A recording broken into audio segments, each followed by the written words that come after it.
Subscribe SCI group recovery channel. नमस्कार सलाम दोस्तों, आप देख रहे हैं SCI recovery channel. Spinal code injury exercises guidance. आज हम एक बहुत महत्वपूर्ण विषय पर बात करने वाले हैं।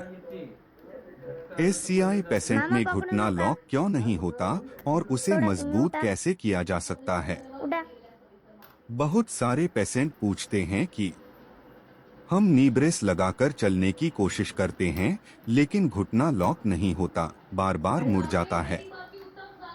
तो आज की वीडियो में हम समझेंगे घुटना लॉक क्यों जरूरी है, नी ब्रेस और कलीपर में क्या फर्क है, घुटना लॉक करने के इकडं लिए कौन कौन सी एक्सरसाइज या करनी चाहिए, और अगर शरीर के एक हिस्से में ताकत अ आती है तो उसका असर पूरे शरीर पर कैसे बाहेरचं पड़ता पण है। निघत आहे ना सबसे पहले समझते अजून हैं मला कि येऊ घुटना नको लॉक होना क्यों मला जरूरी है। बाथरूम दिसताय जब हम खड़े होते हैं या चलते हैं तो हमारे शरीर का पूरा वजन घुटने के ऊपर आता है। पावडू अगर घुटना मजबूत नहीं होगा तो वह मुड़ जाएगा और इंसान गिर सकता है। इसलिए SCI पेशेंट में डॉक्टर और फिजियोथेरेपिस्ट अक्सर कलीपर या नीब्रेस का इस्तेमाल करवाते हैं। कलीपर क्या होता है? कलीपर एक लंबा सपोर्ट होता है जो पैर के पंजे से शुरू होकर घुटने के ऊपर तक जाता है। यह लोहे या मजबूत मेटल से बना होता इकडं है। एकटे पलटता ना का इसके मांग फायदे: पैर पूरी तरह सपोर्ट में रहता है, घुटना लॉक रखना आसान होता है, खड़े होने में सुरक्षा मिलती है। लेकिन इसकी कुछ दिक्कतें भी होती हैं। वजन ज्यादा होता है, लगभग 7 से 10 किलो तक। संभालना मुश्किल होता है, हर समय पहनकर चलना आसान नहीं होता। नी ब्रेस क्या होता है? नी ब्रेस छोटा होता है और सिर्फ घुटने को सपोर्ट देता है। इसके फायदे: हल्का होता है, पहनना आसान होता है, चलने की प्रैक्टिस में मदद करता है। लेकिन अगर पैर में ज्यादा कमजोरी है तो कई बार नी ब्रेस में घुटना लॉक नहीं हो पाता। इसलिए साथ में एक्सरसाइज बहुत जरूरी है। अब हम बात करेंगे घुटना मजबूत करने वाली एक्सरसाइज के बारे में। पहली एक्सरसाइज, क्वाड्रिसेप्स स्ट्रेंथ एक्सरसाइज। बिस्तर पर सीधा लेट जाएं, पैर को सीधा रखें और घुटने के नीचे छोटा तौलिया या तकिया रखें। अब जांघ की मांसपेशी को कसने की कोशिश करें और घुटने को नीचे दबाएं। 10 सेकंड रोकें और फिर ढीला छोड़ दें। यह एक्सरसाइज दिन में 20 से 30 बार करनी चाहिए। दूसरी एक्सरसाइज, स्ट्रेट लेग रेस। पीठ के बल लेट जाएं, एक पैर मोड़ लें और दूसरा सीधा रखें। अब सीधे पैर कर वो धीरे धीरे ऊपर उठाएं और 5 सेकंड रोकें, फिर धीरे नीचे रखें। इससे जांघ की ताकत बढ़ती है और घुटना मजबूत होता है। तीसरी एक्सरसाइज, स्टैंडिंग प्रैक्टिस। पैरालेल बार रेलिंग या वॉकर पकड़कर खड़े होने की कोशिश करें। नी ब्रेस या कलीपर लगाकर धीरे धीरे वजन पैर पर डालें। इससे शरीर को वजन सहने की आदत पड़ती है और घुटना लॉक करने की ट्रेनिंग मिलती है। चौथी एक्सरसाइज, मसल एक्टिवेशन। अगर पेशेंट के पैर में हल्की मूवमेंट भी है तो बार बार पैर सीधा करने की कोशिश करें। दिमाग से आदेश देने की कोशिश करें, घुटना सीधा करो।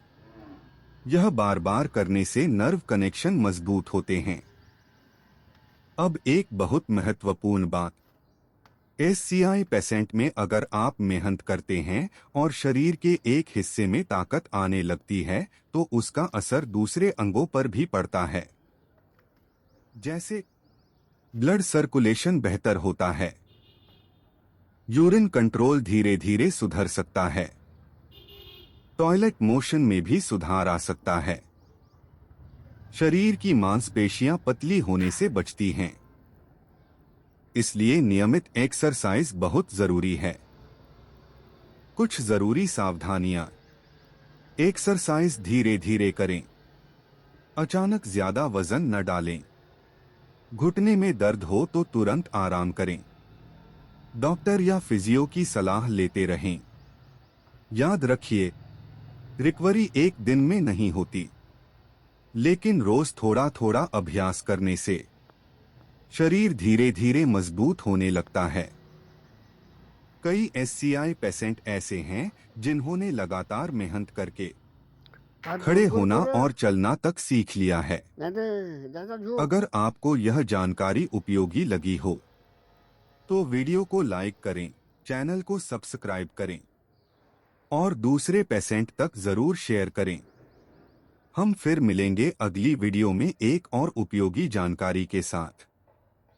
दोस्तों, अब मैं पेशेंट को एक और जरूरी बात बताना चाहता हूं।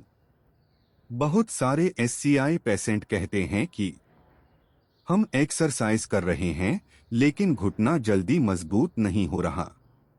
तो यहाँ एक बात समझना बहुत जरूरी है। एससीआई में मांसपेशियां जल्दी कमजोर हो जाती हैं क्योंकि पैर का इस्तेमाल कम हो जाता है। जब मांसपेशियों का इस्तेमाल कम होता है तो वे पतली होने लगती हैं। इसी कारण कई पेशेंट कहते हैं कि हमारा पैर पहले से पतला हो गया है। लेकिन अच्छी बात यह है कि अगर नियमित एक्सरसाइज की जाए तो मांसपेशियों को फिर से एक्टिव किया जा सकता है। इसलिए रोजाना थोड़ी थोड़ी प्रैक्टिस करना बहुत जरूरी है। एक और महत्वपूर्ण बात है सही पोजीशन में खड़े होने की प्रैक्टिस। कई पेशेंट नी ब्रेस या कलीपर लगाकर खड़े होते समय शरीर का वजन एक तरफ ज्यादा डाल देते हैं। ऐसा नहीं करना चाहिए। कोशिश करें कि शरीर का वजन दोनों पैरों पर बराबर रहे।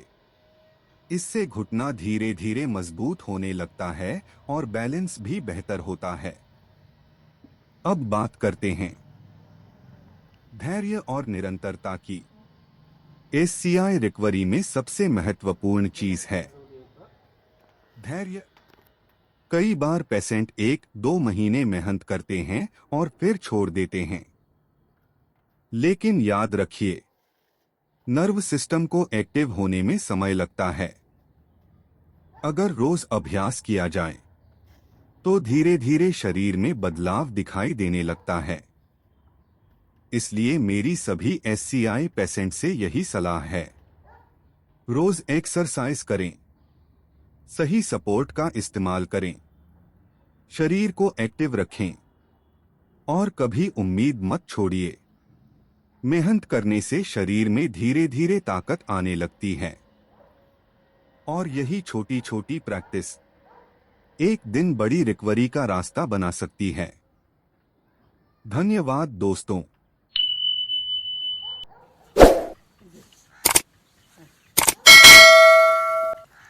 Subscribe SCI group recovery channel.